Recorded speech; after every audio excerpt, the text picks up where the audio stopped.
Quando o Lula tomou posse, entre janeiro, fevereiro e março, a economia cresceu 1,4%. Menino, foi uma festa nessa propaganda oficial. Olá, eu sou Marília, repórter digital do canal Saiu no Diário Oficial Notícias. Se inscreva e ative o sino para receber notícias diárias sobre os principais acontecimentos da política brasileira, como por exemplo, decretos presidenciais, decisões do STJ e STF e muito mais. Está gostando do conteúdo? Curta esse vídeo e fique conosco até o final.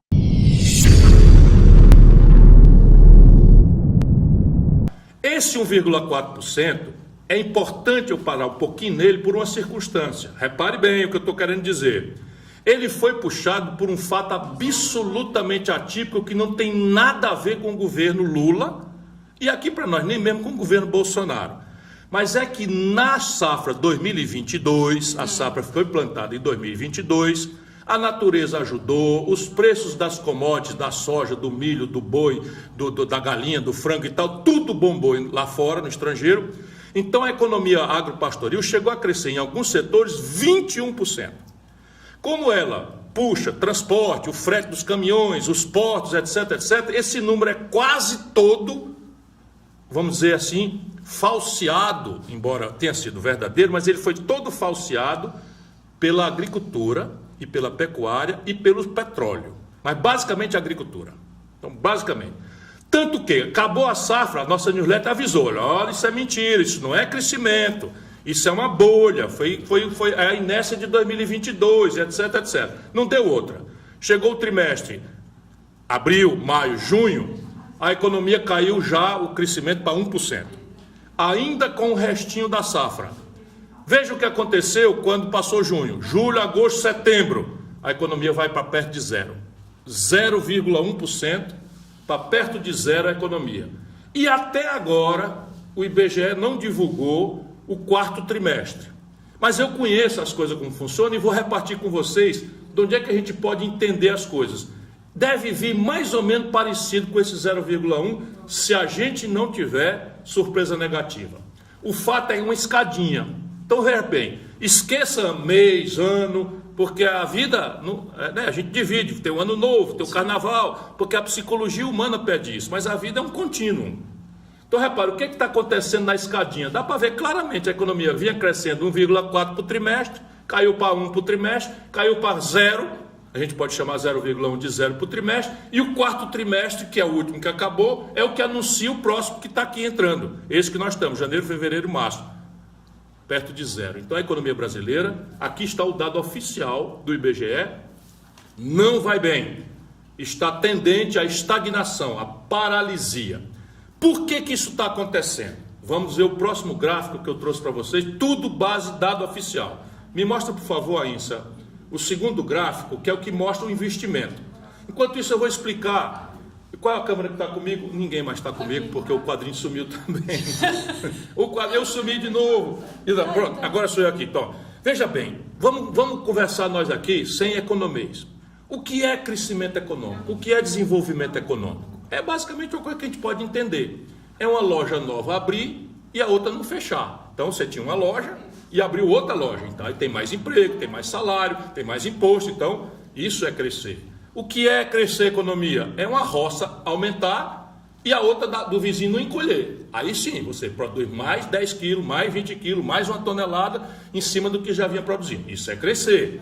O que é crescer a economia? É você empregar mais gente, sem destruir os empregos dos outros. E isso é crescer. Para acontecer uma roça nova, para acontecer uma loja nova, uma fábrica nova, é preciso que tenha investimento. Existe uma fábrica que nasça do nada? Ou crédito, mas investimento.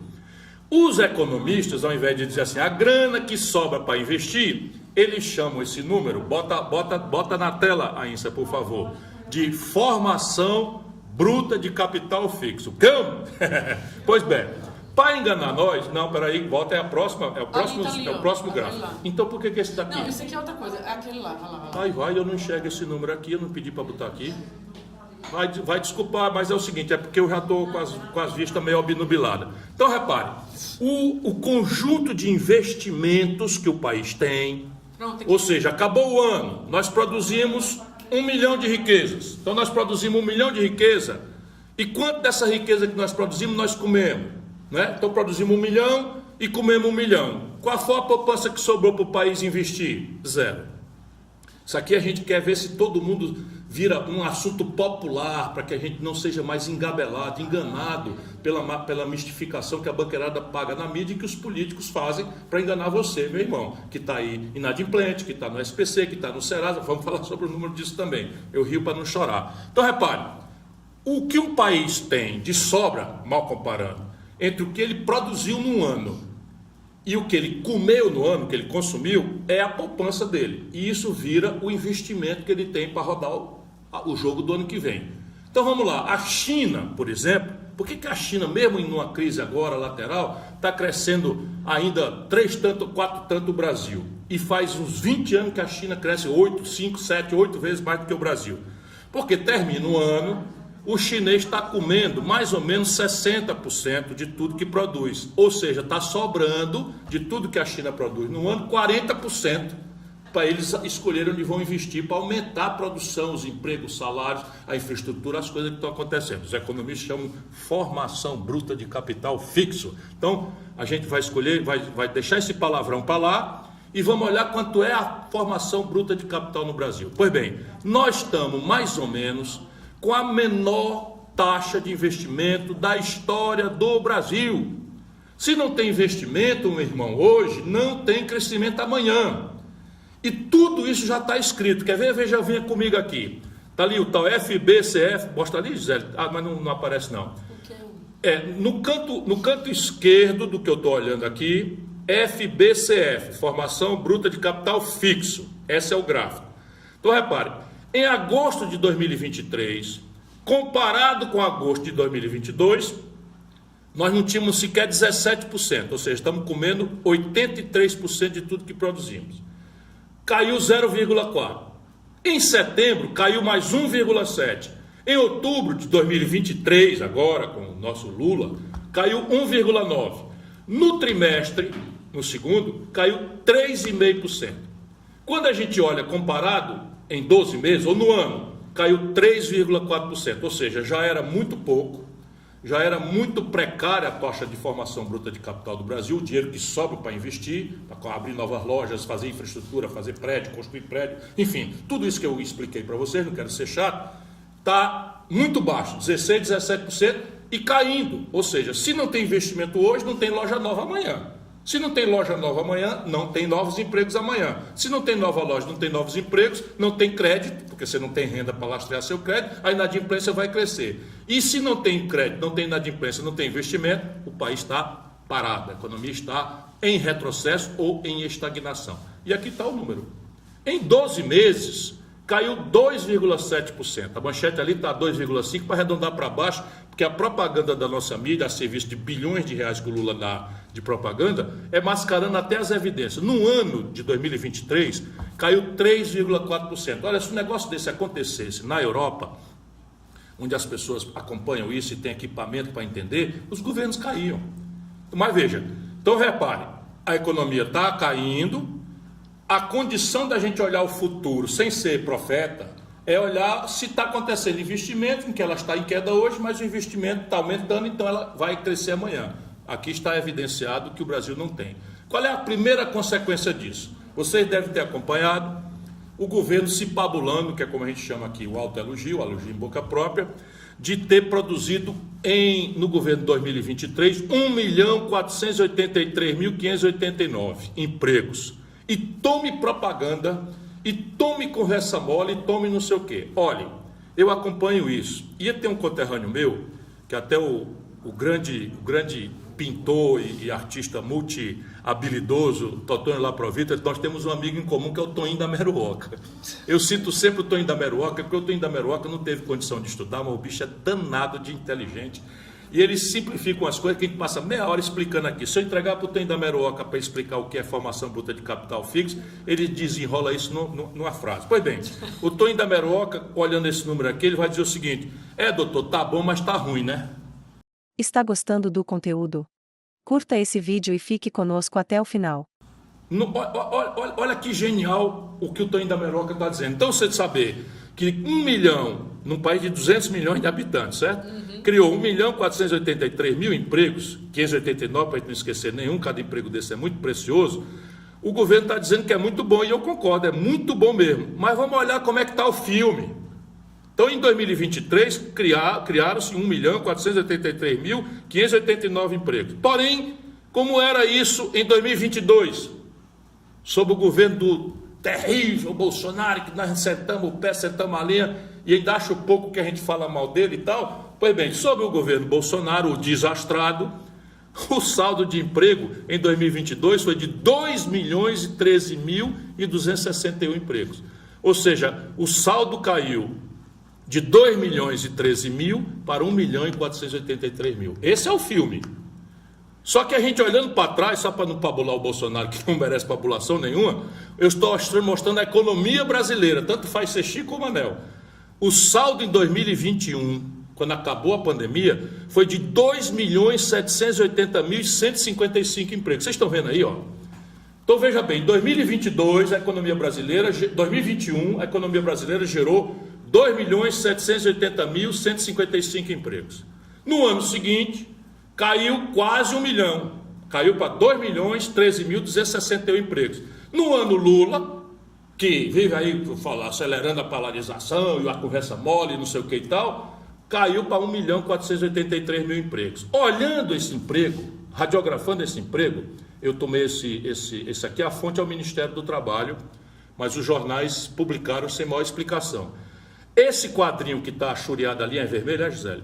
O de baixo? Aqui? Não, em cima, esse quadrinho está... laranja com azul. Laranja com azul aí, isso é o estudo que nós fizemos de quantos desses empregos não são emprego de verdade.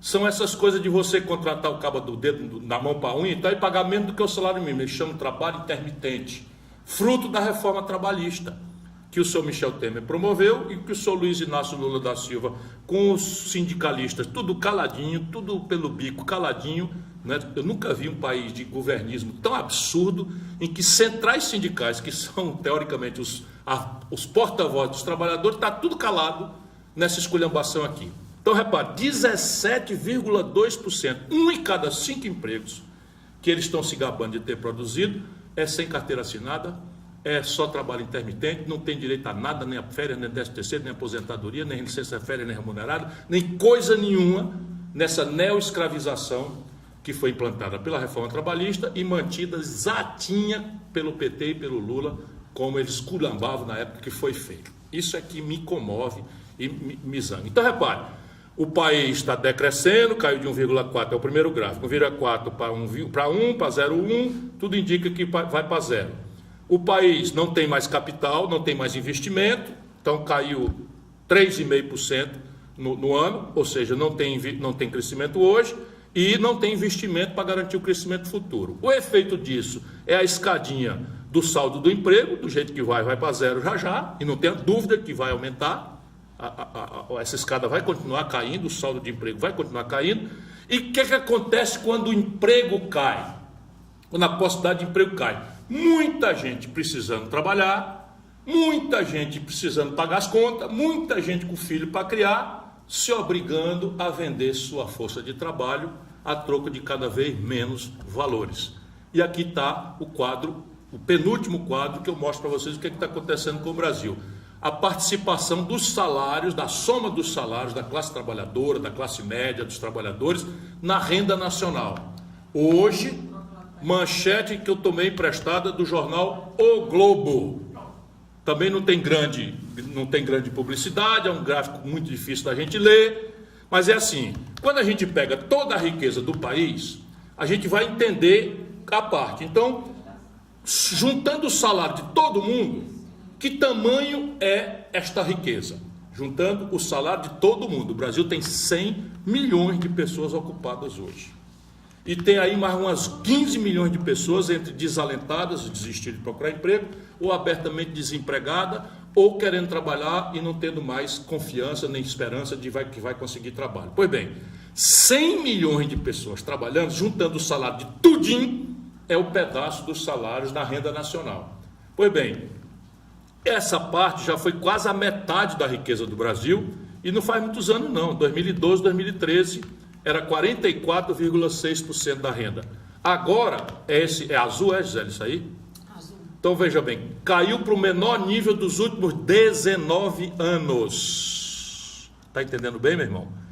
A participação dos salários na renda do povo brasileiro, que já foi quase a metade do PIB, hoje caiu para o menor valor em 19 anos e está em 39,2% do PIB, mas o pior é a pontinha do gráfico apontando, de novo, igualzinho.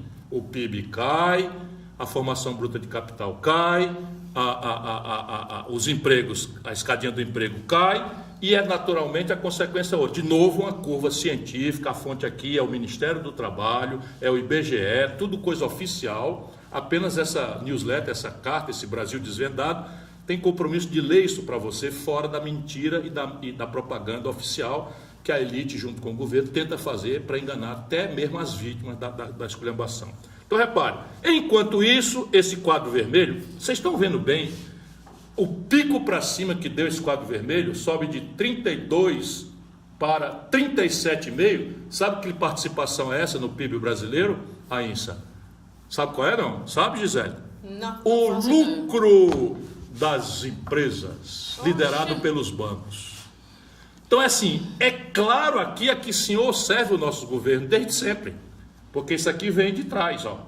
A participação dos salários despencando, a curva claramente é influenciada pela reforma trabalhista do Temer, que o Lula manteve intocada para servir aos seus patrões banqueiros, e a lucratividade do empresariado, especialmente da banqueirada, já virou quase igual. Meu irmão, tenha paciência. Em qualquer lugar do mundo, isso aqui é crime. O lucro das empresas somado é maior ou quase igual, no Brasil está chegando a um empate, do que a soma de todos os salários, dos pequenos, médios e grandes salários do Brasil. Se você se lembrar, por exemplo, que um executivo ganha R$1 milhão de salário por mês, ele está distorcendo esse número do azul aí, o lucro puxado pelo lucro dos bancos. Isso aqui, irmãozinho, é tudo coisa que está acontecendo hoje. Então, os salários como renda nacional caindo e o lucro subindo. Fonte, de novo, é o IBGE, embora esse dado aqui esteja defasado até 2021. Muito provavelmente, essas curvas vão trocar, essas duas curvas vão tocar. Os lucros vão passar, a soma, vão trocar de posição. Isso, de novo, guarda consistente. Então, vamos recuperar de novo para encerrar, que eu acho que eu já passei do que eu tinha planejado. Eu queria muito que o brasileiro, que me dá a honra de me atender, de me assistir, entendesse. O país não está crescendo. Cresceu no trimestre primeiro do Lula 1,4, no segundo trimestre 1, no terceiro trimestre 0,1, o quarto trimestre ainda está intocado, mas tudo indica que vai a zero. Entra para esse quarto trimestre, esse primeiro trimestre de 2024 desse jeito, gelado. Todo mundo está sentindo isso. Todo mundo está sentindo isso. O comércio, a indústria, a construção civil, está todo mundo sentindo isso na pele, eu apenas estou clareando. Isso acontece por quê? Porque a formação bruta de capital, ou seja, o investimento geral do país, governo, empresários, capital estrangeiro, etc., etc., é o menor da história e está em queda. E a consequência prática disso é que não tem crescimento hoje e também não tem a futuro. Como é que a gente demonstra isso? A curva do emprego. Então, 1.400.000 está bom, mas está ruim. Por quê? Porque 2 anos atrás, nós estávamos saindo de uma pandemia, o saldo foi de 2.800.000 empregos e agora 1.400.000, metade. Se a curva continuar, e vai continuar, lá se vamos nós para 1 milhão de emprego, depois vai para nada, num país que tem 203 milhões de bocas para alimentar diariamente. E a consequência óbvia está aqui, o Brasil perdendo a massa salarial, sua participação no PIB. Sim, como é que a gente se vira? No crédito, em qualquer lugar do mundo no crédito. Pois bem, sabe o que está acontecendo no crédito? Isso é um negócio chocante. O que está acontecendo no crédito é que terminou o primeiro ano do governo Lula, a inadimplência, ou seja, a incapacidade humilhante do cidadão e da cidadã brasileiras de honrar seus compromissos, as suas dívidas, no crediário, no cartão de crédito, no cheque especial para quem pode, sabe, mesmo a conta de água, de luz, de telefone, enfim, sabe o que aconteceu?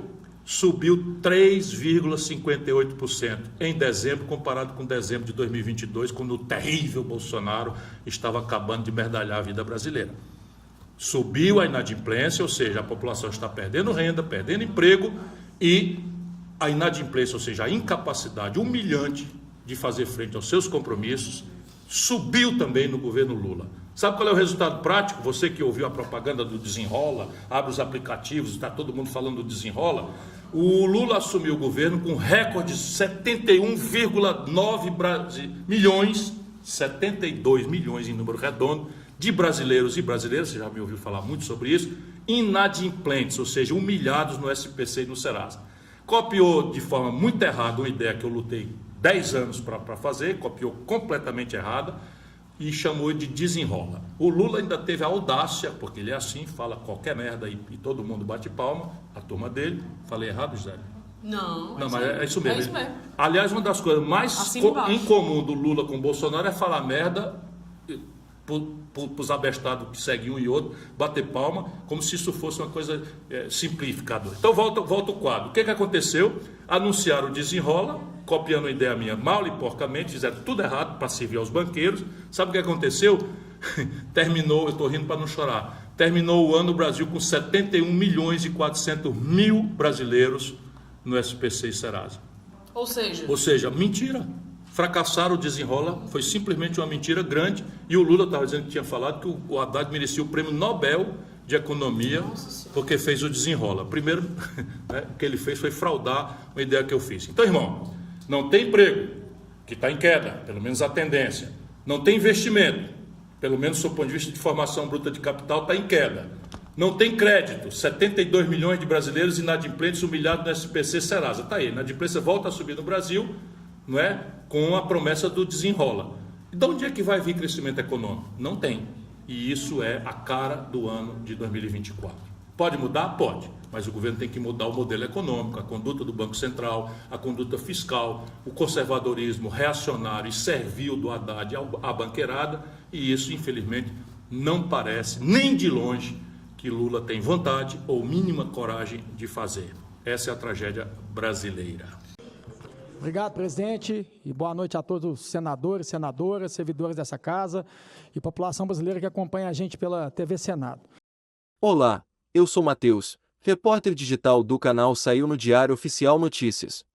Se inscreva e ative o sino para receber notícias diárias sobre os principais acontecimentos da política brasileira, como, por exemplo, decretos presidenciais, decisões do STJ e STF e muito mais.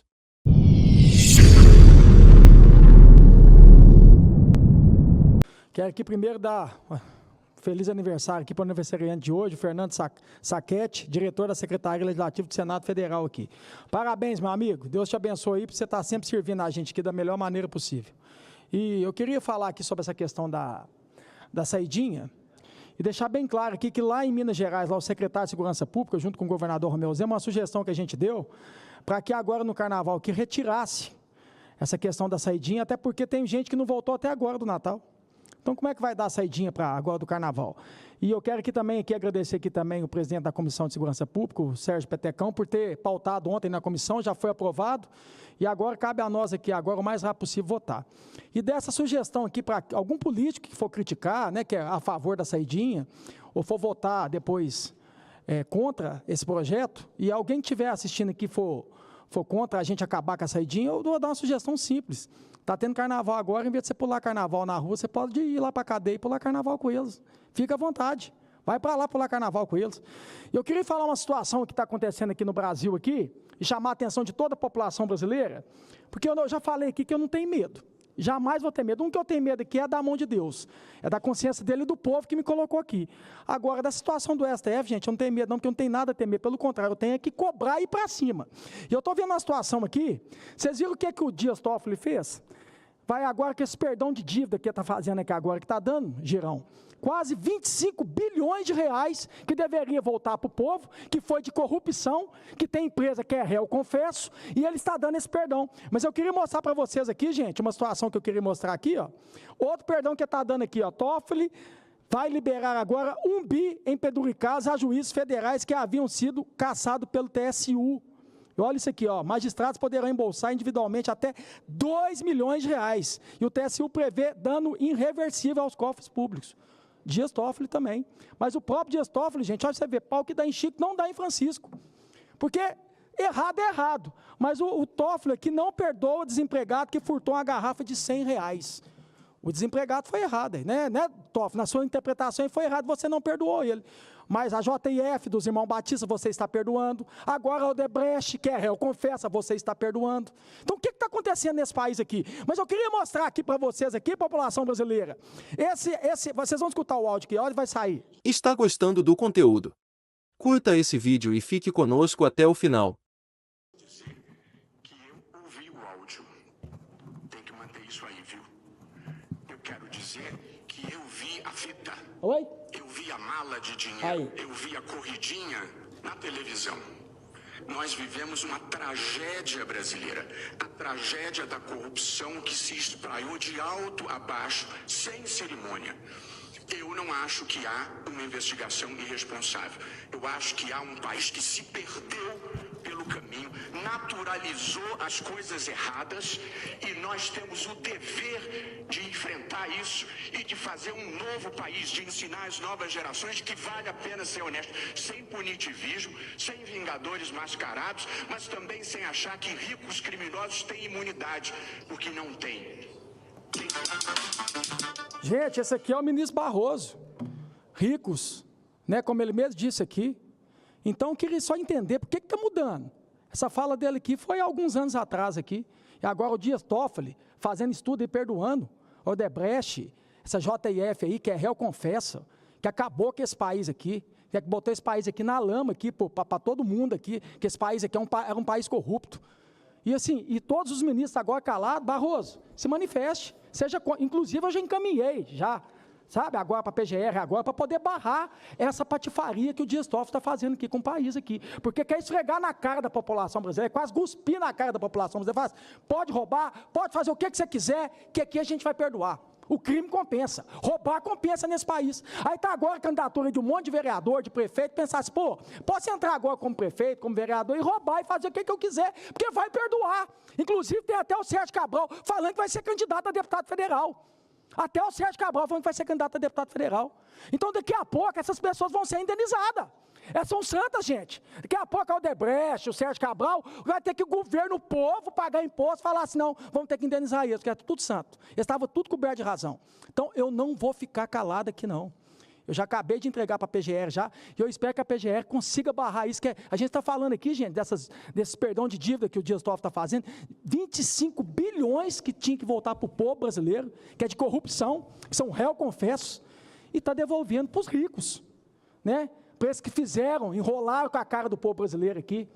Sabe, que eu entrei aqui para fazer o certo e o justo aqui. E eu vou falar novamente que a única mão que eu tenho medo é a mão de Deus. Foi Ele que me colocou aqui. E o dedo do povo que me votou e me colocou aqui. E do meu pai também. São os únicos que eu tenho medo. Não tenho medo de político, de presidente, de senador, de deputado. E não que eu seja melhor que ninguém. Porque eu entrei aqui limpo. E eu vou sair daqui limpo. E esse judiciário deveria começar a dar exemplo também. Errado é errado. E certo é certo. E eu queria falar aqui, para finalizar também, que eu estou vindo falar aí, eu até escutei do presidente do Rodrigo Pacheco, que pode voltar também a situação de acabar com a reeleição. Me concede uma parte, senador? Fica à vontade, fica à vontade. Vossa Excelência. Então eu estou aqui credenciado a dizer o que digo, sem nenhum medo, sem nenhum temor. Eu não vim aqui para fazer amigos. Olá, eu sou Marcela, repórter digital do canal Saiu no Diário Oficial Notícias. Se inscreva e ative o sino para receber notícias diárias sobre os principais acontecimentos da política brasileira, como por exemplo decretos presidenciais, decisões do STJ e STF e muito mais.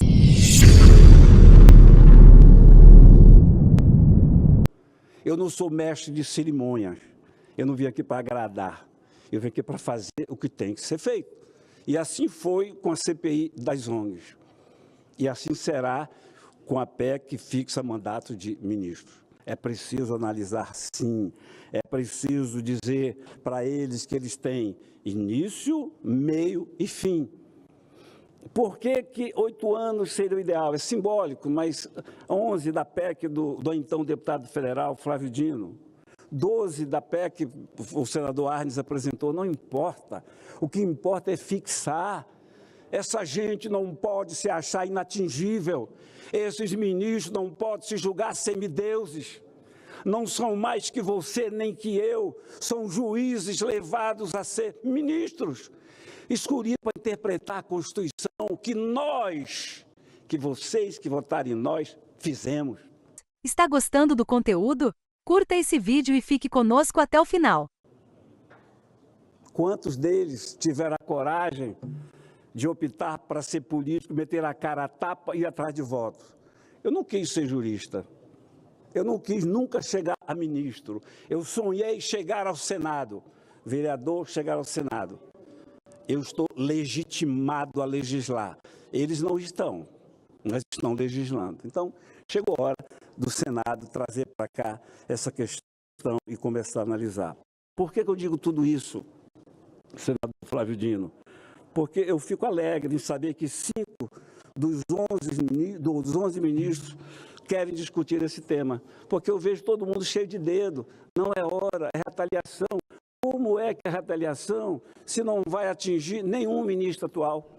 O ministro Flávio Dino vai assumir daqui a uns dias e essa PEC tornada lei, tornada aprovada, não vai atingi-lo. Só atinge os futuros. Nós estamos trabalhando para que a nossa sociedade melhore daqui a décadas, para que os meus bisnetos, os meus tataranetos possam saber que vivem num país democrático. Um país que não usa o nome da democracia para instalar uma ditadura. Um país que não usa a lei para punir. Um país que não mais premia marginal com auxílios e pune a família da vítima. Por isso que eu apresentei um projeto para destinar também parte do auxílio reclusão para as vítimas. É muito triste e eu não quero deixar essa herança, esse legado para quem vem atrás de mim. Uma sociedade invertida. O marginal é contemplado e a vítima é punida, a família da vítima é punida. Então, é em busca desse equilíbrio de poder, desse respeito entre os poderes, que eu estou aqui diante do ministro Flávio Dino, a quem eu não conhecia de perto e quem eu votei, mas depois da conversa que tivemos, pode acreditar, Flávio, passei a gostar de você, do jeito como lida, e acredito muito, acredito muito. Fala pessoal, estamos ao vivo, sejam bem-vindos a mais uma live especial aqui no canal do deputado Eduardo Bolsonaro. E hoje nós temos alguns convidados especiais. O deputado Eduardo Bolsonaro, nosso anfitrião, o deputado Rodrigo Lorenzoni, que é deputado pelo estado do Rio Grande do Sul, deputado mais votado do PL, e o Gustavo Lopes, que é autor do livro sobre guerra cultural, que tem ajudado muito em todo esse trabalho do movimento conservador de fazer frente a uma esquerda que tomou todos os setores, principalmente na cultura. Então, uma boa noite a todos. A gente já pede que vocês compartilhem o máximo possível, deixem o like. E hoje nós vamos falar um pouquinho de toda uma degradação, uma inversão moral que tem acontecido no nosso país e do papel que nós, conservadores, temos diante dessa inversão. Então, começando pelo deputado Eduardo. Eduardo, nós vimos aí no carnaval, né, estampado na cara dos cristãos conservadores, uma inversão completa, onde o bandido estava sendo enaltecido e os policiais sendo atacados, né? Como é que tu vê essa relação e a atuação da esquerda em todos esses anos causando isso? Olá, eu sou Marcel, repórter digital do canal Saiu no Diário Oficial Notícias. Se inscreva e ative o sino para receber notícias diárias sobre os principais acontecimentos da política brasileira, como, por exemplo, decretos presidenciais, decisões do STJ e STF e muito mais.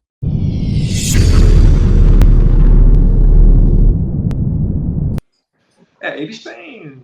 Depois eu vou passar para o Gustavo Lopes. Ele organizou um livro com uma coletânea de artigos.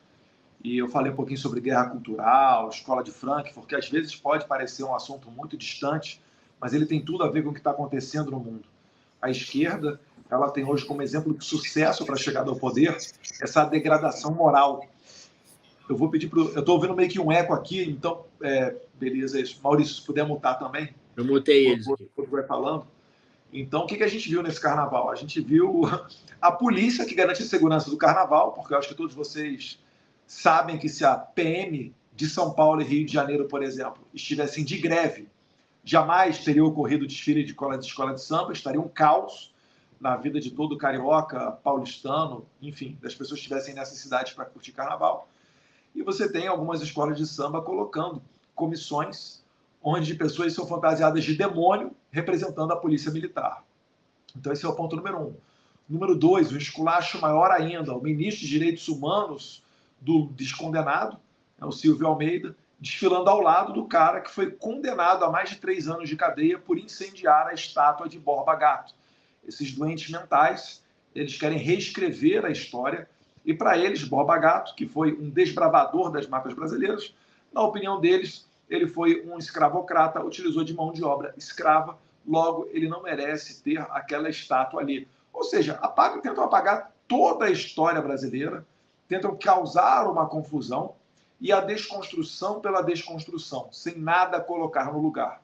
Então, vocês veem que é uma total tentativa de aniquilar com qualquer tipo de valor, porque se você não souber de onde você veio, se você não tiver nenhuma conexão com esse mundo, você acaba ficando perdido. Eu dou para vocês como exemplo, depois da Primeira e Segunda Guerra Mundial, surgiu, né, a necessidade de se criminalizar o estupro, né, de se criminalizar o nazismo, de se criminalizar várias outras condutas. Se nós não tivermos, né, estudado a história recente, você talvez não tenha esses conceitos na sua cabeça. Então a história, elas são, na verdade, é o passo a passo da evolução do ser humano, que se você não souber, você acaba sendo aquilo que eu chamo de filho de chocadeira. Você não consegue se situar no mundo, você não sabe quem é, você fica perdido. Ou, né, fica aí também à mercê de qualquer tipo de ideologia nefasta. Então, desmascarar a esquerda, mostrar que eles querem fazer isso, tem tudo a ver também, Maurício, com o que a gente quer transmitir conhecimento na ação conservadora. Finalizando, se você acha que Borba Gato pode ser algo distante, pô, Eduardo, você nem quem é esse cara, né? Ou se você não consegue ver essa maldade na esquerda, nesses desfiles de carnaval, basta você imaginar que para o PT, né, 2016 foi um golpe. E para eles, né, em 2022, também ocorreu uma tentativa de golpe. Se você não se opor a isso, eles vão reescrever na história e você, no final das contas, vai achar que essa ideologia, a mais sanguinária do mundo, a que matou mais de 150 milhões no último século, que é a ideologia comunista, as derivações do marxismo, você vai continuar repetindo essa história. Então, quando a gente está aqui querendo resgatar os valores morais, quando a gente está querendo que você tenha noção da história, ao menos do seu país, o que a gente quer evitar é que várias, né, outras tragédias como essas, né, de nazismo, dentre outras, que elas ocorram novamente. Eu acho que esse daí é um ponto principal a ser falado. E também relembrar, antes de passar aí para o Gustavo Lopes, Maurício, a questão de que isso tudo vem também sendo incutido na cabeça das nossas crianças dentro das escolas. Isso daí, para mim, é o maior perigo da atualidade. Bom, perfeito, Eduardo. E Gustavo, como autor dessa obra sobre guerra cultural, acho que é a pessoa adequada para falar, para nos mostrar um pouco, né, Gustavo, de que isso não é por acaso. Essa degradação moral, ela não é por acaso. As pessoas hoje, aquelas pessoas que têm um pouco mais de idade, lembram, né, como era a relação entre pais e filhos antes, entre alunos e professores, e como essa relação está hoje, né, completamente degradada, os papéis totalmente invertidos. E isso não foi por acaso, né, Gustavo? Perfeito, perfeito. E essa citação que o Eduardo faz da Escola de Frankfurt é ótima, porque ela nos permite trazer exatamente esse resgate. Ali já nasce, ali está a semente disso. Exatamente, esse livro é ótimo, do Christian Turhalde, que escreve um capítulo também no nosso livro de Guerra Cultural. Esse livro é simplesmente fundamental para as pessoas lerem e entenderem o processo de degradação cultural e moral que a gente vive na sociedade hoje, porque isso foi plantado. Isso foi feito de maneira sistemática a partir da Escola de Frankfurt, que é, de certa forma, uma derivação da hegemonia cultural do Gramsci, né? Porque a gente precisa entender o seguinte: se a gente quer impedir a degradação do país, a gente não pode esperar. É óbvio que isso passa pelas nossas lideranças políticas, né? As pessoas esperam muito dos nossos parlamentares, mas passa por cada um de nós. Todas as pessoas precisam se envolver, precisam entender que a gente está numa guerra para a retomada de espaços que a esquerda vem conquistando há mais de 100 anos. A hegemonia cultural, a ideia da hegemonia cultural do Gramsci, ela tem exatamente 100 anos. O que era? Era fazer, ao invés de fazer uma revolução de fora para dentro, uma revolução armada, era uma revolução de dentro para fora da sociedade, uma revolução por meio do pensamento. E é isso que eles vêm fazendo ao longo dos anos, por meio das escolas, por meio das universidades, todos os âmbitos onde há a formação do imaginário coletivo, a esquerda foi ocupando aos poucos. Então a gente precisa retomar esses espaços. Mas para isso a gente precisa entender como eles fizeram, entender o que nós precisamos fazer. E nesse sentido, iniciativas como a da Ação Conservadora são fundamentais para dar o instrumental, para dar o referencial teórico para as pessoas entenderem como esse processo se deu e poderem atuar nesse sentido. Aí muita gente diz assim, bom, eles levaram 100 anos para fazer isso, a gente vai levar 100 anos para reconquistar? Não. Essa é a boa notícia. Porque tudo que a esquerda propõe é antinatural. Então eles têm que remar contra a maré, demora mais tempo. E eles têm paciência para implementar. Como o conservadorismo é o estado natural do ser humano, a gente vai levar menos tempo para reconstruir o que eles destruíram. Só que a gente precisa saber como fazer isso. Então, iniciativas como a da Ação Conservadora, por exemplo, são fundamentais nesse sentido, para dar as ferramentas que a gente possa pôr a mão à obra, né? E depois a gente pode falar um pouco mais sobre a questão dos livros didáticos, né? A gente está exatamente nesse momento agora de retomada, né, de volta às aulas, e a importância, né, dos pais se envolverem nessa questão de lerem o material didático dos filhos de vocês. Eu faço até um desafio às pessoas que estão nos assistindo, aposto que milhares delas têm filhos em idade escolar, então leiam o material didático dos filhos de vocês vão se surpreender com a quantidade de doutrinação velada ou explícita que tem ali, mas a gente precisa se envolver. A gente não vai conseguir mudar os livros, porque tem quase um monopólio nesse mercado de livros didáticos no Brasil, mas a gente vai poder orientar nossos filhos para que eles saibam lidar com essa situação em sala de aula. Isso não é só em escola pública, escola particular, é em todas as escolas, em todos os níveis. Então é fundamental, porque assim, se está difícil para nós, para eles vai ser muito mais difícil. Então pelo menos vamos tentar, não digo nem pavimentar o caminho, mas pelo menos aplainar a estrada para que eles possam chegarem preparados, né, à universidade e não saiam de lá militantes esquerdistas, como infelizmente, hoje o destino de quase todos os jovens que entram numa universidade. Ótimo. E, pessoal, o pessoal que está comentando sobre o áudio do Gustavo realmente está dando umas picotadas, mas foquem no conteúdo aí, que o Gustavo tem um conteúdo excelente para nos entregar. Na próxima ele vem com áudio melhor. E isso tudo que a gente tem visto, né, Gustavo, Eduardo, Rodrigo, nos deixa claro de que não é um problema só político, né? Como o professor Olavo de Carvalho já dizia, a política é um reflexo da cultura. Então, as coisas antes acontecem na cultura e depois tem um reflexo na política. Então, a gente vê no dia a dia como o nível moral, elementos como a honra não existem mais, né? É difícil a gente ver elementos como a honra hoje. E esse processo, ele veio acontecendo, Então, quando a gente diz, principalmente a ação conservadora, a proposta é montar, né, ajudar a montar um movimento conservador forte o suficiente para fazer frente a uma esquerda que tomou todos os espaços na cultura e resgatar o Brasil que foi tomado de nós. E esse processo de resgate do Brasil diz respeito principalmente a resgatar os valores que estão sendo destruídos, né? Então, a ação conservadora vem com esse papel. Quem ainda não faz parte, nós estamos nas últimas vagas, as aulas vão começar amanhã, dia 15, então acessem açãoconservadora.com.br. O link está na descrição, é muito importante que todos vocês participem. Deputado Rodrigo, como é que tu tem visto essa degradação moral, principalmente aqui no Rio Grande do Sul, e como tu vê o papel de nosso, né, conservadores, diante disso no dia a dia? Porque não é só através da política, como a gente vem falando, né? Bom, Maurício, boa noite a nossa audiência aqui, boa noite, Eduardo, deputado Eduardo Bolsonaro, Gustavo. E, primeiro, eu acho que é fundamental, né, nós lembrarmos, né, só um adendo sobre essa questão das escolas de samba, né, e essa escola, que eu não quero nem dizer o nome, que vilanizou o papel do policial, né, e o Eduardo bem ilustrou as razões, ela foi abastecida com 2.100.000 reais da Lei Rouanet, né, dinheiro público sendo usado para financiar a destruição dos valores e da cultura brasileira, né? E eu concordo absolutamente com o que foi dito até aqui. Eu acho que o importante é que nós, enquanto sociedade que estamos incomodados com tudo que está acontecendo, temos que ter a convicção, né, de que está tudo posto diante dos nossos olhos, né? Ninguém aqui está fantasiando, construindo uma narrativa, querendo criar fatos para justificar meios, né? Na verdade, isso quem faz é a esquerda, ou seja, está tudo caindo de maduro diante dos nossos olhos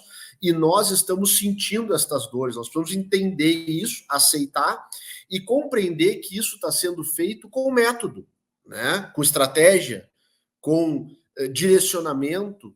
E a ação conservadora, eu acho que é uma ferramenta extraordinária que vai ter a condição de nos dar os detalhes desse método, fazer com que nós possamos conhecer o inimigo e enfrentá-lo, né?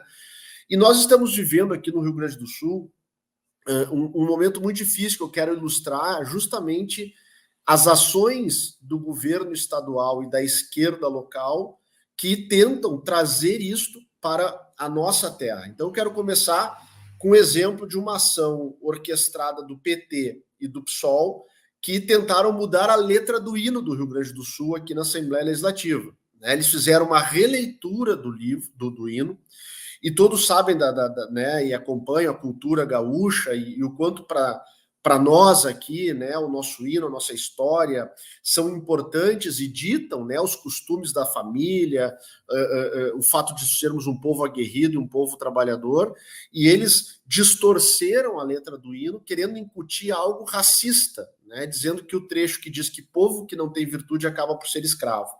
Nem mesmo alguns historiadores mais direcionados para a esquerda, mas que tentam ser sérios, porque eu acho que quem cai para a esquerda não tem como ser sério, mas os que ainda tentam, não concordaram com isso.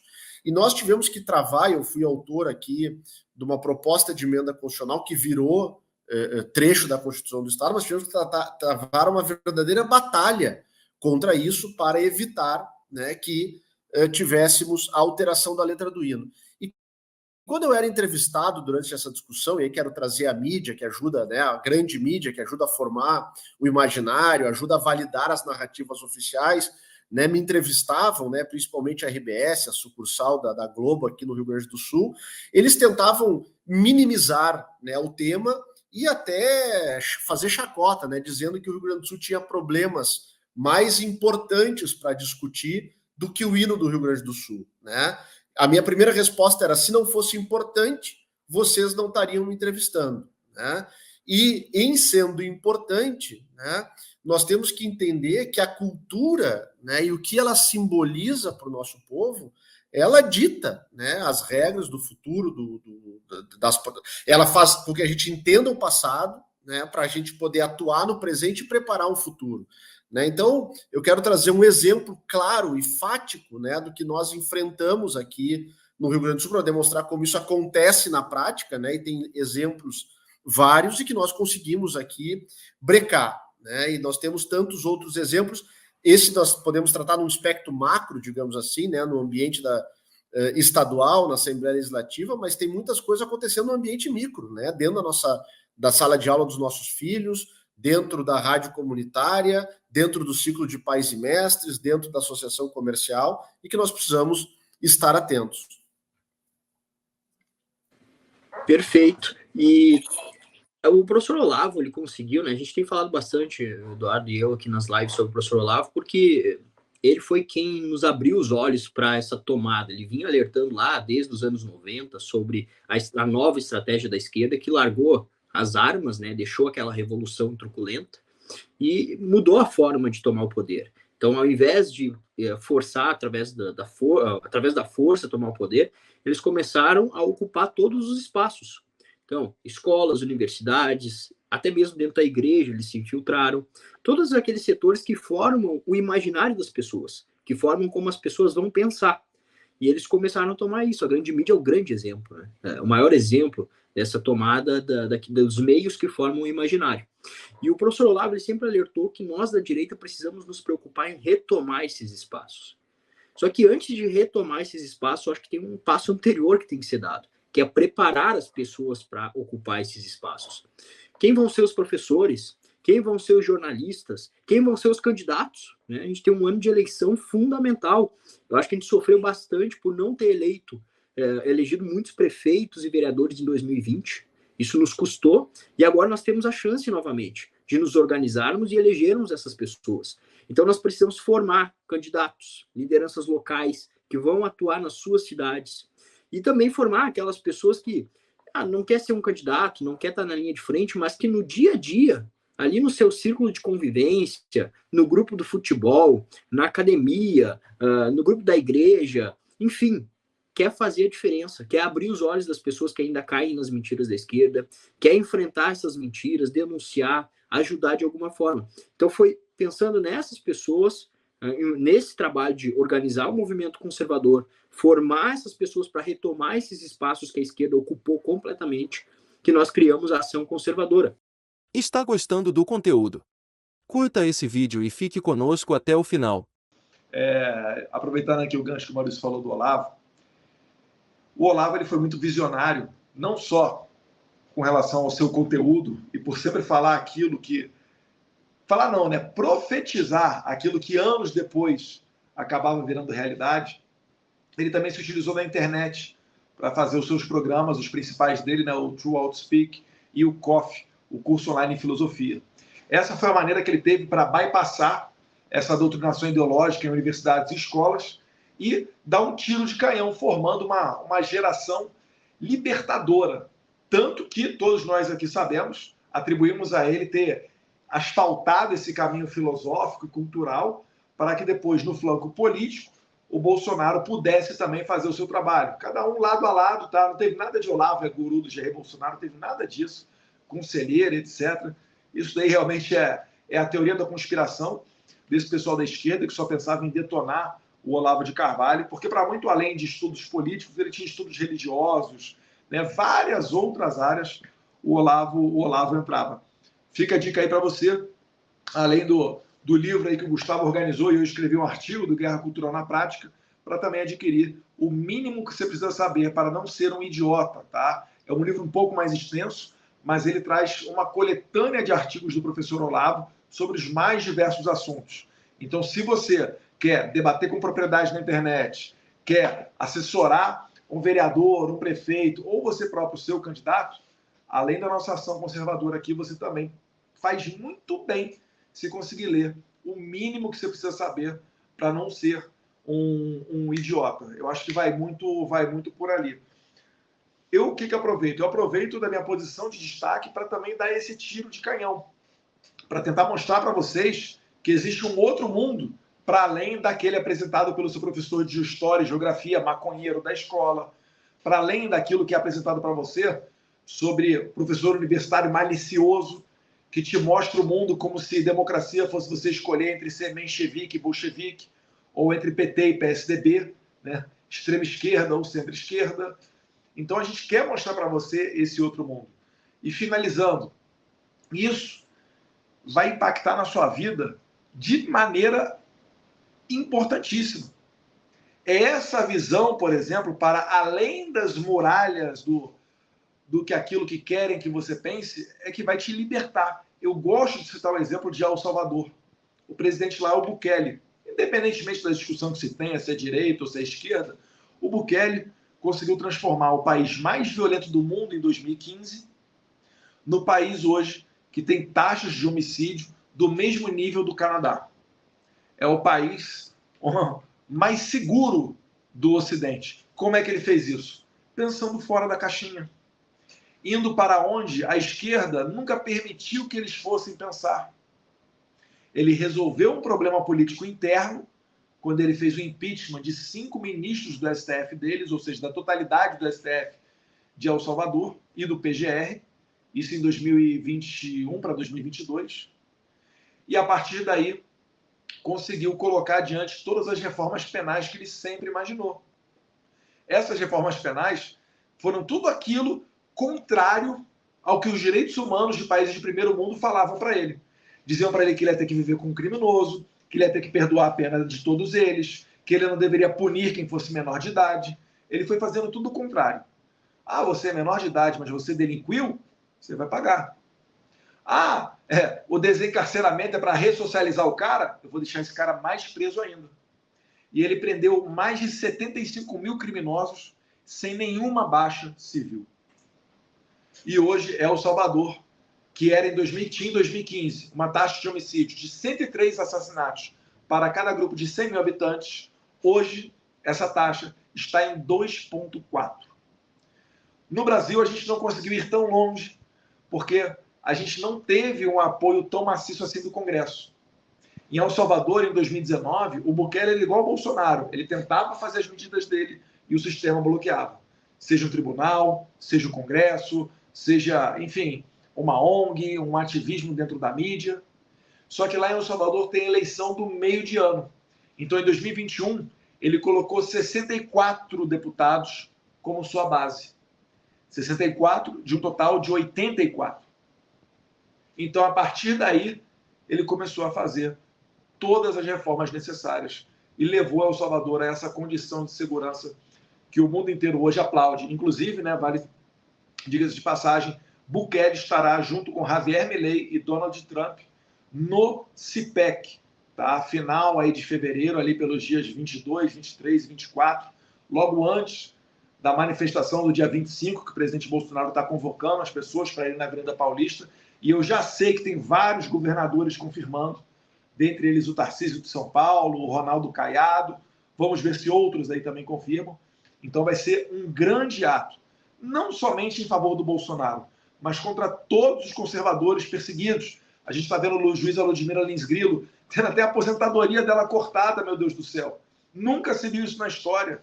O Anderson Torres, eu não sei, chegaram a cortar o salário dele enquanto ele estava preso preventivamente, sem condenação, pelo STF, pelo juiz que se diz vítima, acusador e julgador desse negócio todo. Então a gente tem que expor isso daí ao mundo.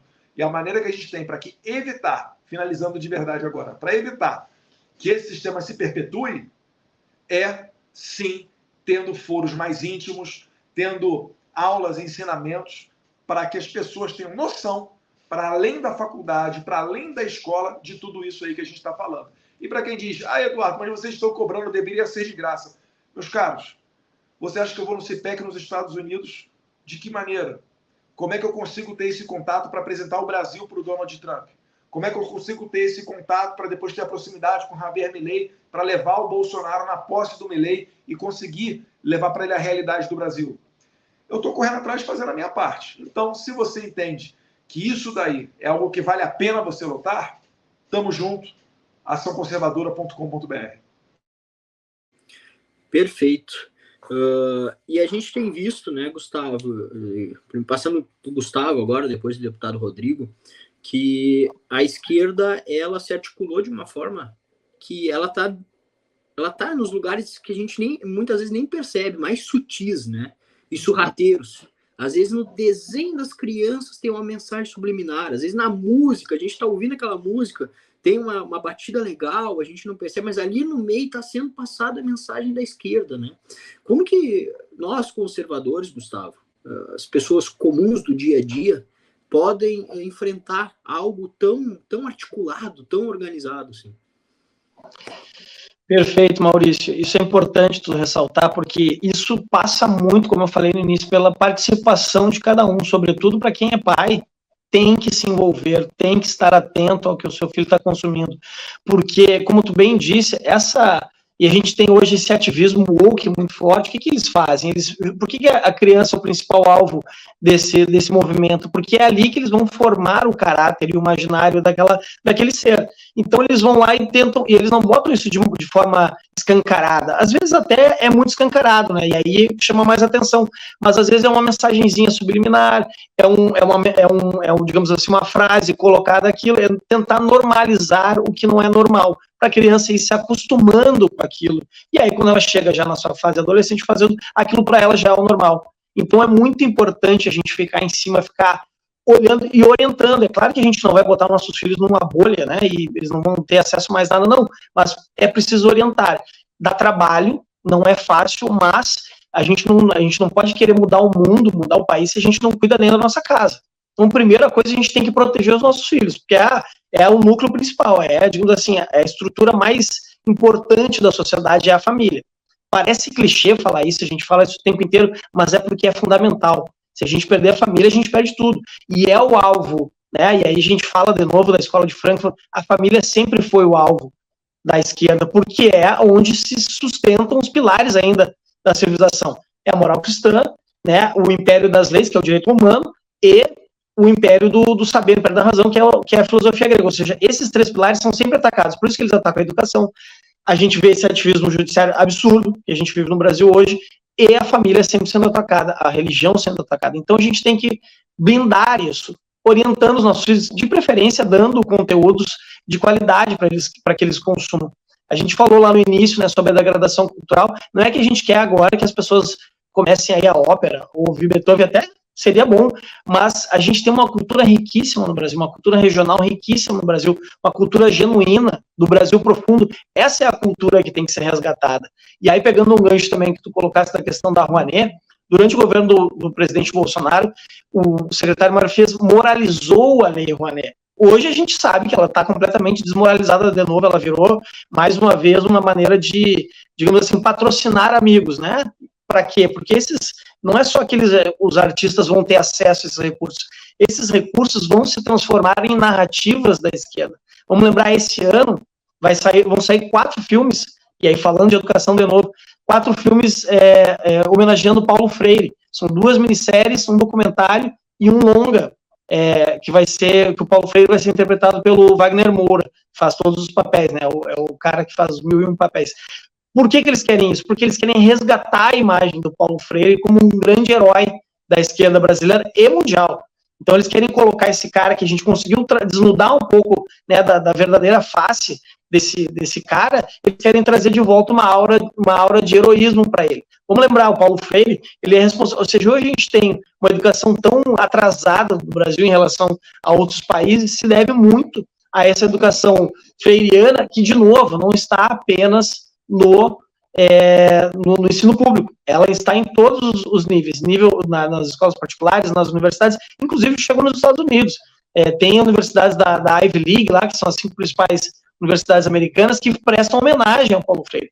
E o método Paulo Freire era o quê? Ele consistia na alfabetização, apresentar o número mínimo possível de vocábulos para uma criança ser alfabetizada. Ela era alfabetizada mais rápido. De outro lado, ela tinha uma capacidade cognitiva muito reduzida. E, de novo, isso não é por acaso. Isso é intencional, para que a pessoa nunca possa desenvolver um raciocínio crítico, nunca possa questionar uma autoridade, que é, né, a ideia última do comunismo, do socialismo, é justamente poder impor a vontade do Estado sobre o cidadão. Passa muito pela educação. Então, respondendo a tua pergunta, eu imploro que os pais se envolvam, leiam os livros didáticos, vejam o que os filhos de vocês estão consumindo e, de preferência, deem literatura de qualidade. A gente tem exemplos riquíssimos no Brasil e no mundo, fábulas. Deem isso. As crianças precisam desenvolver o seu intelecto, precisam desenvolver o seu imaginário, mas de uma maneira sadia. Então, não adianta a gente querer mudar o país se a gente não cuida da nossa casa.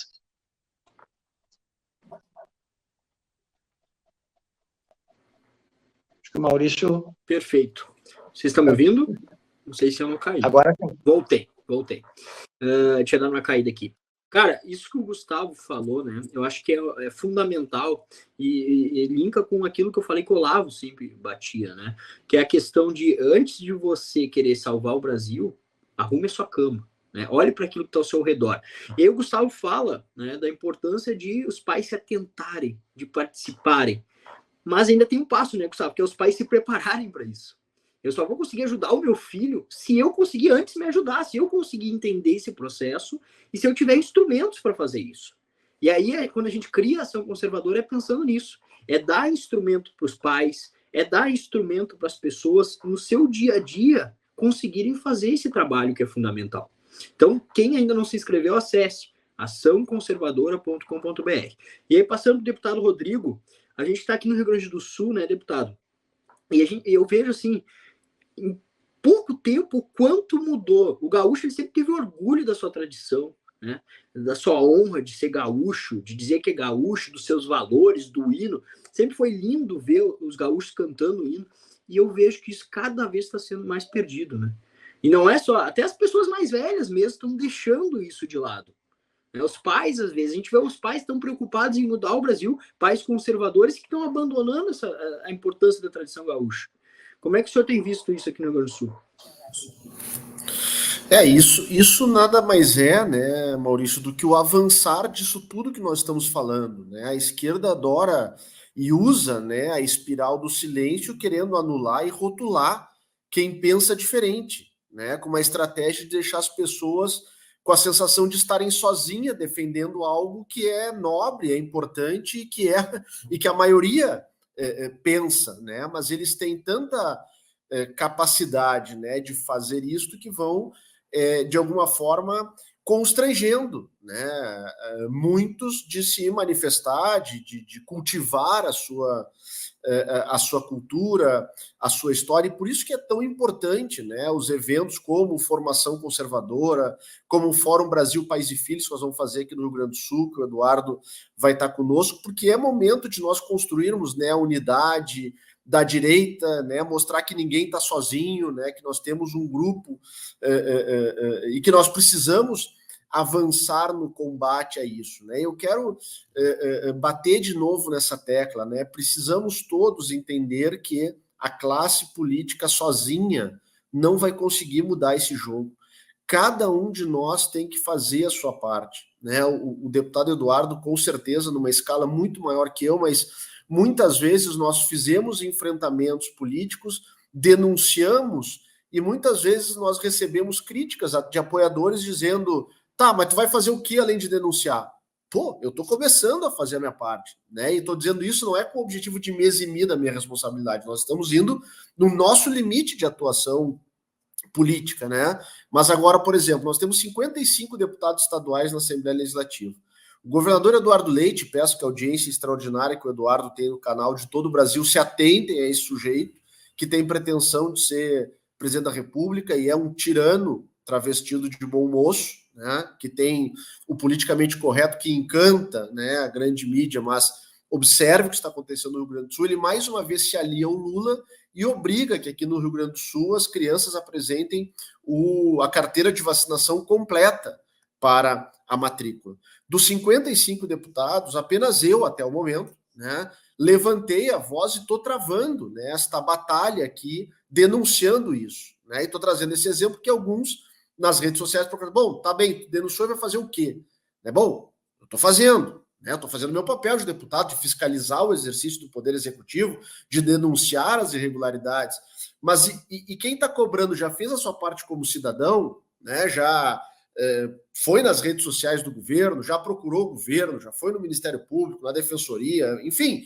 Então, é muito importante que a gente possa ter esta consciência, né, que se nós, cada um não fizer a sua parte, como o Gustavo estava falando, acompanhar o que o filho está aprendendo na escola, chamar a atenção do esposo, do cunhado, do tio, que ainda está querendo acreditar na narrativa da grande mídia, chamar a atenção do colega do trabalho, levar de forma pacífica, ordeira, democrática, o maior número de amigos para as ruas no dia 25, atendendo a convocação do presidente Bolsonaro, alertando e fazendo embate político, se necessário for, no trabalho, ocupar os espaços, dedicar o seu tempo para fazer o enfrentamento e a ocupação de espaço, nós não vamos conseguir avançar. Né? E, eventualmente, a gente também ouve algumas críticas ou algumas angústias, né? Ah, mas no Congresso, os deputados... Bom, nós temos 120, Eduardo Bolsonaro, 130 heróis lá que estão resistindo, né, contra a tirania que nós estamos vendo. Mas já são 130, né? É um processo. Quem sabe na próxima nós vamos ter 250, né? Nós já tivemos 80, né? No primeiro governo Lula lá era o Jair Bolsonaro, né? Tinha o meu pai, o Onyx Lorenzoni, mais 60 ou 70 guerreiros enfrentando. O Eduardo estava lá já, né, enfrentando. Bom, hoje nós já temos 130. E nós estamos na boca da eleição municipal, e aí quero concluir, né, também trazendo mais um exemplo aqui do Rio Grande do Sul. Nós conseguimos chegar com a direita no segundo turno para a eleição para o governo do estado, com o ministro Onyx Lorenzoni. Depois de 40 anos, a direita conseguiu chegar no segundo turno no Rio Grande do Sul. E o Rio Grande do Sul tem 497 municípios, nós tínhamos 40 prefeitos nos apoiando, contra 457 apoiando a candidatura esquerdista do Eduardo Leite. Né? Se nós levarmos isso para o espectro nacional, com certeza o presidente Bolsonaro tinha um número de prefeitos bastante aquém do potencial, né, lhe apoiando, assim como de vereadores. E eu sempre falo que o prefeito e o vereador são barreiras federativas, são trincheiras federativas que nós precisamos constituir na eleição municipal para nos dar músculo para 26, mas também para frear os avanços da esquerda totalitária que hoje está no poder central no Brasil. Né? Se nós tivéssemos mais prefeitos como João Rodrigues no Brasil na época da pandemia, com certeza nós teríamos mais liberdade, mais vidas salvas e um país ainda mais forte para enfrentar. Né? Ou se nós tivéssemos mais governadores como o Tarcísio, né? Lembra quando aquele sniper deu um tiro na cabeça de um policial e a narrativa lá em São Paulo do Dino, depois da Globo News, que estava havendo excesso de força da polícia paulista, né? No enfrentamento depois da tentativa de identificar o bandido que matou o policial.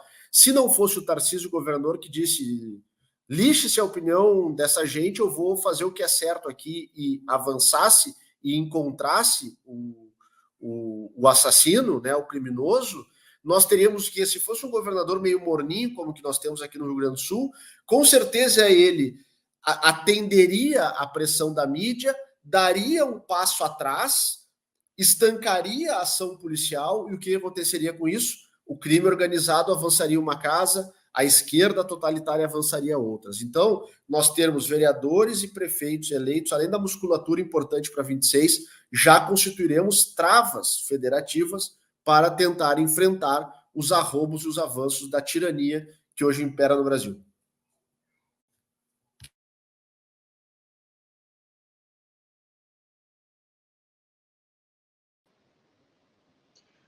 Maurício demora um tempo aí para desmutar o microfone e retornar.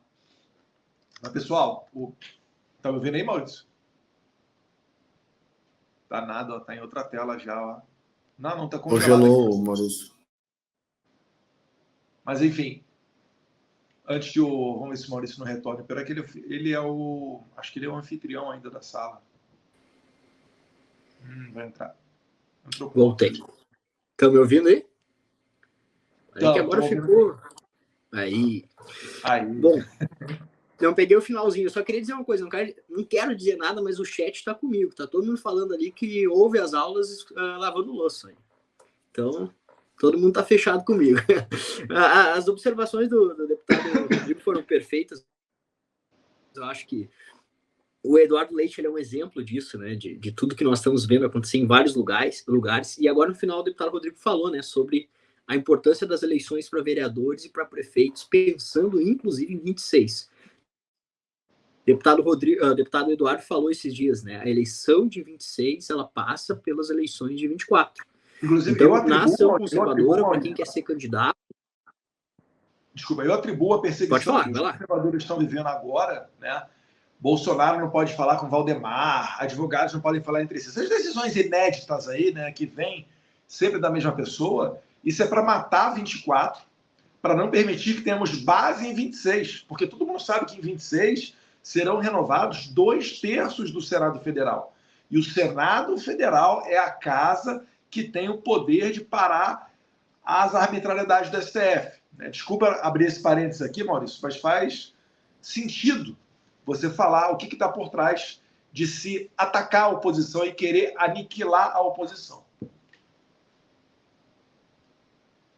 Perfeito. Então, assim, quem quer ser candidato ou quer trabalhar nas campanhas, quer ajudar nos bastidores, faz a ação conservadora, porque lá nós criamos todo um módulo voltado para as eleições.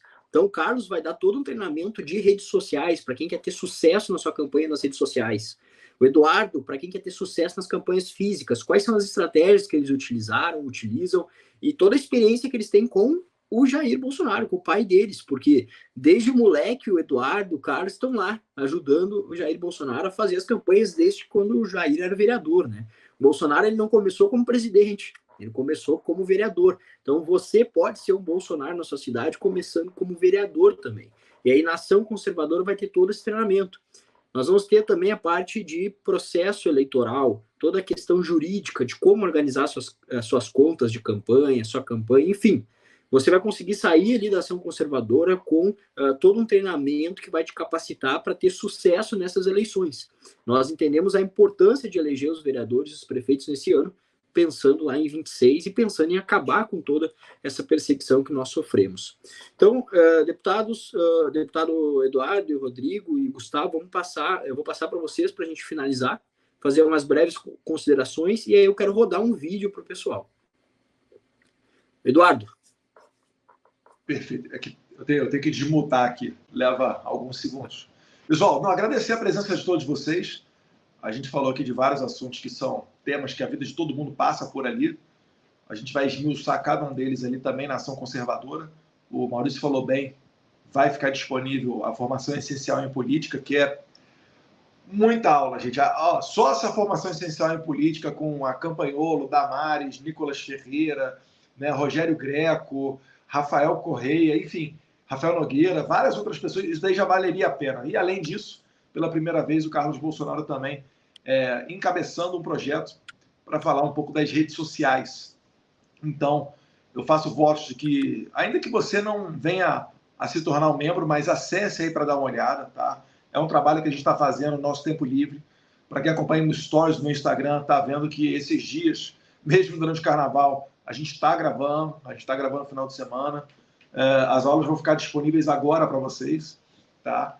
E, enfim, é um pouquinho de um esforço que a gente acha que vale a pena, né? Não desistir do Brasil. Não parar, não precipitar, não retroceder. Quem aguentar mais tempo de pé vai ganhar essa batalha, beleza? Um abraço a todos vocês. E dia 24 a gente está marcando o nosso próximo encontro, nossa próxima transmissão ao vivo, não é isso, Maurício? Depois a gente vai dar mais detalhes de horário, etc. Segue nas redes sociais aí. Mas um abraço a todos vocês, fiquem com Deus. E Gustavo, né? Para quem quiser também, Guerra Cultural, a nossa coletânea de artigos, onde eu falo um pouquinho sobre guerra cultural, islamismo, cristianismo. Tá valendo a pena, tá muito bacana. Só tem fera escrevendo. Valeu. Ótimo. Pessoal, então assim, a gente já está conversando aqui, acertando os detalhes. Em breve a gente vai divulgar para vocês, mas já coloquem na agenda de vocês. Dia 25 é a grande manifestação. Vamos lotar as ruas pela convocação do presidente Jair Bolsonaro. No dia 24 à noite, nós vamos fazer uma mega live, uma super live de aquecimento para a manifestação. Então já reservem o dia 24 à noite para estarem conosco conectados. Vamos trazer diversos convidados aqui e em breve vocês terão mais informações. Gustavo, considerações finais. Eu acho fundamental esse tipo de iniciativa que vocês têm, porque isso é uma coisa que a esquerda já faz há muito tempo. E havia uma demanda, existia assim, uma necessidade de a direita se organizar nesse sentido. Então, parabéns. Eu já dei uma olhada, tá fantástico o material, e é importante uma coisa que o Eduardo colocou, do debate, né, a gente poder debater. Eu acho assim, a gente tem um legado fantástico do governo Bolsonaro para defender, sobretudo se a gente compara com esse desastre que é o governo do PT. Então assim, a gente tem argumentos, tem um legado para defender, não há base de comparação, né, o que foi o governo Bolsonaro com o que tem sido essa tragédia, que é uma tragédia anunciada, óbvio, mas assim, e aí eu entro no ponto que eu quero falar. O cara que é um militante esquerdista, ele não vai ser convencido por nada, esse cara só vai sair, eu não vou dizer que ele que é uma alma perdida, porque eu como católico acredito na redenção, mas ele vai ter que fazer uma epifania própria. Então assim, não perca muito tempo, só que tem um cara no meio, o famoso isentão, esse cara tu vai conseguir convencer ele com argumentos. Então, assim, ao acessar esse conjunto, essa caixa de ferramentas que é a ação conservadora, você vai conseguir não só ser um bom candidato ou ser um bom assessor, mas conseguir trazer para os seus candidatos mais votos. E a gente quer que cada vez mais prefeitos e vereadores de direita sejam eleitos. Então, a gente precisa trazer votos para esses caras. E a gente consegue ajudar mostrando, né, com argumentos, com fatos, mas a técnica para isso, e a ação conservadora ajuda nesse sentido. Aproveito para convidar, a gente tem várias cidades organizando também no dia 25, para quem não for a São Paulo, aqui em Santa Maria a gente vai fazer também às 15 horas, ali na Locomotiva, então convido a todos de Santa Maria para comparecerem, para apoiar o presidente, para apoiar a liberdade no Brasil. E sigam lá nas redes sociais, Gustavo CH Lopes. Um grande abraço, fiquem com Deus. Perfeito, Gustavo. Deputado Rodrigo?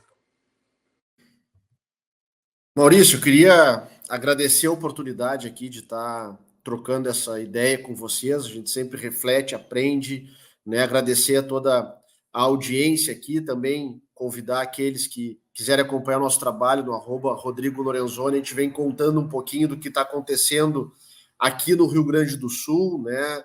A partir da liderança do governador Eduardo Leite e de tantos outros, né, que navegam, como o Gustavo falou, nessa isentolândia e caem ali para a esquerda, mas muitas vezes travestidos, né, de conservadores, o que nos traz aí grandes dificuldades, né, e grandes desafios. Mas parabenizar também pela iniciativa, né, eu acredito que o trabalho de base que nós temos tanto defendido está sendo feito com ação como a ação conservadora. Nós temos a Frente Conservadora aqui no Rio Grande do Sul, que eu presido, uma frente parlamentar na Assembleia Legislativa, que vem também se reunindo periodicamente com a liderança do deputado Eduardo Bolsonaro, para que nós também possamos ter, no âmbito legislativo, um alinhamento, né, de estratégia, um alinhamento de comunicação, um alinhamento de pautas, na defesa daquilo que nós acreditamos ser o melhor para o nosso país, né? E nós precisamos, como já falamos bastante aqui, né, estar atuando em todos os momentos, como a esquerda faz, com as ferramentas que o Ação Conservadora tem a fornecer, né, para os candidatos, para os apoiadores, para os conservadores, para os interessados em trabalhar para retornar o Brasil às mãos, né, daqueles que têm compromisso com o país, com a pátria, com Deus, com liberdade, com a família. E no dia 25 também, né, nós vamos estar nas ruas atendendo a convocação do nosso presidente Jair Bolsonaro, em ordem, com paz, sem faixas de ataque a ninguém, na defesa daquilo que é mais importante para todos nós, que é a nossa liberdade e a defesa do Estado democrático de direito, que infelizmente está ruindo em nosso país. Mas ainda temos tempo, condições e força, se nos mantermos unidos, de manter o nosso país livre. Não vai ser fácil, mas nós vamos resistir e vamos conseguir juntos, e em breve teremos, com certeza, o Brasil verde e amarelo, de novo, com o Bolsonaro ou um Bolsonaro nos liderando nesse processo, porque já provaram que fazem pelo povo, têm liderança, conhecimento e podem transformar a nossa nação naquilo que a gente sempre sonhou, para nós, mas principalmente para o futuro dos nossos filhos. Estamos juntos, um abração a todos e fiquemos todos com Deus.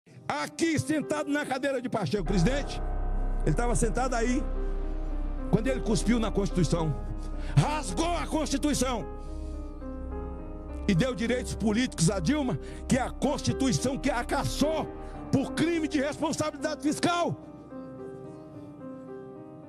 Ele deu a ela direitos políticos. E Bolsonaro não tem direitos políticos, senhor presidente, porque fez uma reunião com embaixadores, porque fala mal da urna e pode falar mal da urna. Qual o problema? A urna é gente, é um ser humano, que eu não posso dizer que é ruim, que eu posso bater boca, que a pessoa é mal-humorada, Olá, eu sou Marília, repórter digital do canal Saiu no Diário Oficial Notícias. Se inscreva e ative o sino para receber notícias diárias sobre os principais acontecimentos da política brasileira, como por exemplo, decretos presidenciais, decisões do STJ e STF e muito mais.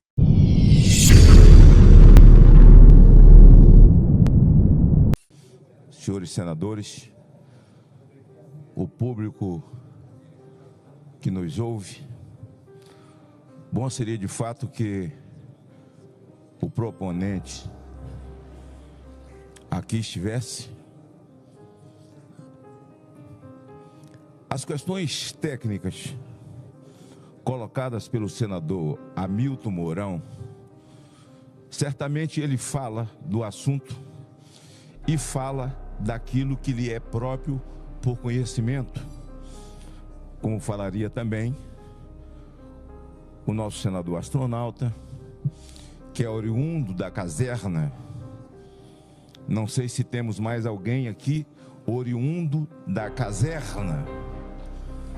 Mas como nós estamos vivendo a ditadura do proletariado, o sonho sonhado em 64, que segundo Gabeira Ninguém nunca lutou por democracia, uma inversão, uma mentira, contada diversas vezes. Eles agora são democratas. Aí Gabeira desmente. Nunca lutamos por democracia. É mentira, diz Gabeira. Lutamos por uma ditadura do proletariado. Aí vai lá o líder, presidente nacional do PV, Jorge, não sei o que lá o nome dele, foi candidato a presidente. Ele era de um dos grupos armados. Ele diz: nunca lutamos por democracia, isso é falácia. A gente queria uma ditadura do proletariado, não ditadura militar. E aí ele dá uma risadinha e diz: os militares fizeram muito mal a nós, mas riu de novo e disse: mas nós fizemos muito mal a eles, muito mais. Deu um Google aí, entra no YouTube. Essa gente nunca gostou de polícia, pelo amor de Deus, gente. Está gostando do conteúdo? Curta esse vídeo e fique conosco até o final. Morre, fica todo mundo assoviando, alheio, quando morre um policial, quando cai alguém em combate. Não serve nem como ser humano, é só mais um número e que eles não querem contar. Quem passa pano para vagabundo vai gostar de Forças Armadas? O sonho deles foi detonar a vida inteira. Assim que a Dilma assumiu, criou a Comissão da Verdade para humilhar os militares. Eu queria que Jacques Wagner estivesse aqui, porque ele foi ministro da Defesa. Olha onde é que o Brasil chegou. Foi ministro da Defesa, o assessor dele, Zé Genuíno. Olha onde o Brasil chegou. Nós temos que aproveitar esse momento e discutirmos tudo. Eu não tenho vocação para flanelinha. Não vou passar o pano. Você pega um homem que luta pela sua comunidade, além de ser um policial, um cabo. Aqui eu estou falando de polícia militar e polícia civil. Um soldado. Um indivíduo que é policial civil, senador Cleitinho. Ele ganha uma eleição para vereador, ele precisa renunciar. Deixar de ser cabo da polícia, depois ele perde a reeleição dele de vereador, ele não tem mais nada, porque ele não tem direito a voltar. Nós, a oposição, precisamos enfrentar esse tema, porque a roda gira. A roda gira, uma hora vai sair desse gancho. Uma hora vai ter que sair. E é hora de rediscutir o papel das Forças Armadas no Brasil. O nosso grande adversário é o crime organizado. A Rússia nunca disse que invadia aqui. Xi Jinping nunca disse que invadia aqui. E nós temos generais hoje que dão continência para bandido. Mas eu vou defender. Nós temos no Brasil cidadãos de segunda classe. Os de primeira classe e os de segunda. Mas nós estamos vivendo agora já dentro de um regime onde a importância é o partido. O resto que se lasque e vá viver de cesta básica. Pois bem, senador Mourão terá todo o meu apoio. Não é pelo pequeno e ínfimo número daqueles que estão na caverna e estão na política. E que é capaz e necessário que jogue os anos vividos na caserna fora, que abra mão disso, se quiser disputar um mandato eletivo. Olha, eu tenho uma fala interessante do ministro Alexandre de Moraes. Tem gente que tem medo até de falar o nome dele, porque fala para mim, ali no cafezinho, tem senador que fala para mim: ó, rapaz, assim, eu tenho até medo, que eu não sei o que tem na cabeça desse cara. Eu também não sei o que tem na cabeça dele, não. Mas eu sei o que tem na minha. E eu vou falar.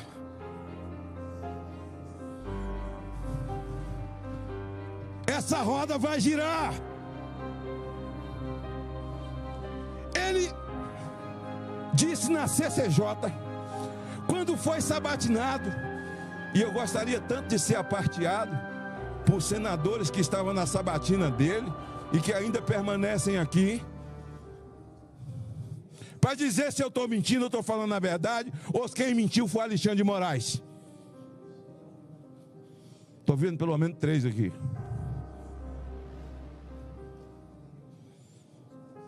Fez um discurso sobre liberdade. Ninguém mais conseguirá falar como ele falou. Liberdade. Perguntado sobre ativismo judicial, ele diz que quem tem medo de críticas, que saia da vida pública. Quem tem medo de ser criticado, saia da vida pública.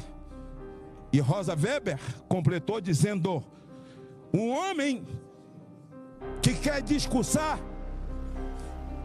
nesse ativismo judicial a que o senhor se refere, que desça da sua posição, entregue a sua toga e vá disputar a eleição.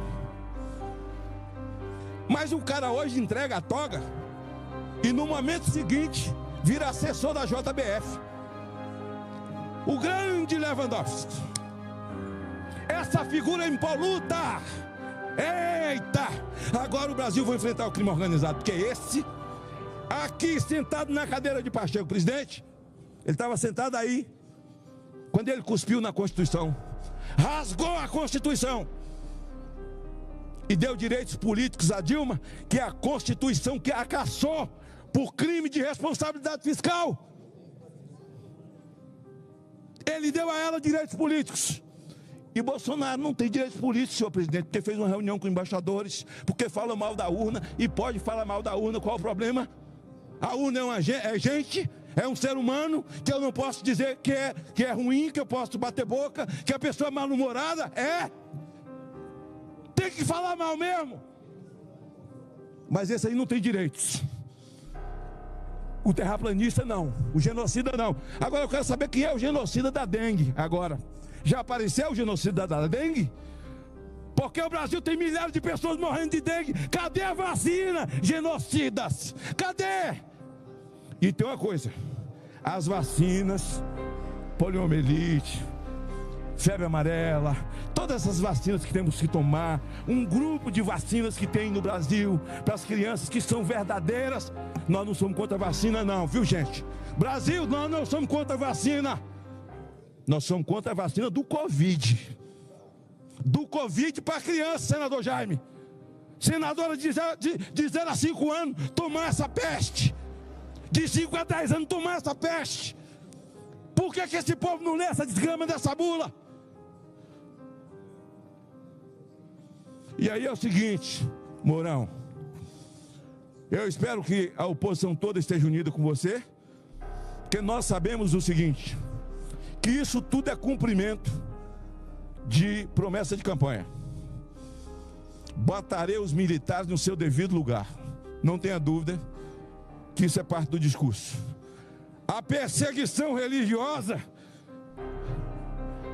Eu estava ouvindo um podcast, numa entrevista de Zé Disseu na CNN. Zé disse o seguinte: o mais inteligente de todos, é a mente mais brilhante de todos.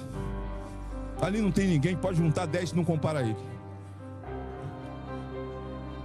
O PT enfraqueceu porque os neopentecostais cresceram. O neopentecostalismo entrou nas áreas onde a gente era nossa. Mas tudo aquilo tem um endereço, tem uma chave na cabeça das pessoas. Quando ele diz, não, Tarcísio não vai largar São Paulo para ser candidato. O Zema não tem carisma, mas não podemos subestimar Michele Bolsonaro. Olha, ele está botando uma chave na sua cabeça e está tentando botar na minha que não entra. Sabe o que é? É dividir para governar, é desgastar Bolsonaro elogiando Michele.